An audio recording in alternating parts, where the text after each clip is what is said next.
नमस्कार दोस्तों, आपका स्वागत है हमारे YouTube चैनल पर।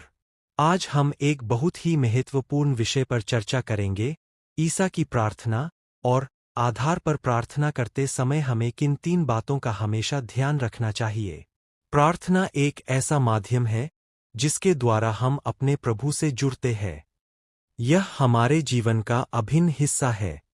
तो चलिए, बिना किसी देरी के हम इन 3 महत्वपूर्ण बातों पर ध्यान केंद्रित करते हैं।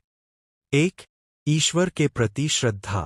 पहली बात है ईश्वर के प्रति श्रद्धा। जब हम प्रार्थना करते हैं तो हमें यह याद रखना चाहिए कि हम एक सर्वशक्तिमान और दयालु ईश्वर के सामने खड़े हैं। बाइबल में लिखा है, प्रभु के सामने झुक जाओ और वह तुम्हें ऊंचा उठाएगा। याकूब 4:10। इसका मतलब है कि हमें अपने दिल में श्रद्धा और विनम्रता रखनी चाहिए। जब हम ईश्वर के सामने आते हैं तो हमें अपने मन और आत्मा को शुद्ध करना चाहिए। हमें यह समझना चाहिए कि प्रार्थना केवल शब्दों का खेल नहीं है, बल्कि यह एक गहरा संबंध है जो हम अपने प्रभु के साथ बनाते हैं। 2. विश्वास और आशा। दूसरी बात है विश्वास और आशा। जब हम प्रार्थना करते हैं तो हमें विश्वास करना चाहिए कि ईश्वर हमारी प्रार्थनाओं को सुनता है। बाइबल में कहा गया है, जो कुछ तुम प्रार्थना में विश्वास के साथ मांगोगे वह तुम्हें मिलेगा। मत्ती 21:22। इसका अर्थ है कि हमें अपनी प्रार्थनाओं में विश्वास रखना चाहिए। चाहे हमारी परिस्थितियां कितनी भी कठिन क्यों न हों, हमें यह विश्वास करना चाहिए कि ईश्वर हमारे साथ है और वह हमें सही मार्ग पर ले जाएगा।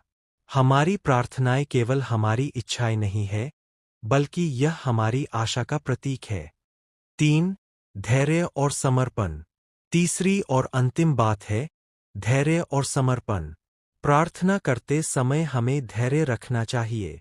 कभी-कभी हमें तुरंत उत्तर नहीं मिलता, लेकिन हमें याद रखना चाहिए कि ईश्वर का समय हमेशा सही होता है। बाइबल में लिखा है, धैर्य से काम लो क्योंकि प्रभु निकट है। फिलिप्पियों 4:5। समर्पण का अर्थ है कि हमें अपनी प्रार्थनाओं को नियमित रूप से करना चाहिए। हमें ईश्वर के प्रति अपनी निष्ठा बनाए रखनी चाहिए, चाहे परिस्थितियां कैसी भी हों।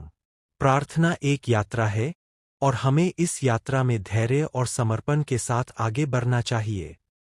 तो दोस्तों, आज हमने सीखा कि प्रार्थना करते समय हमें 3 महत्वपूर्ण बातों का ध्यान रखना चाहिए: ईश्वर के प्रति श्रद्धा, विश्वास और आशा, और धैर्य और समर्पण।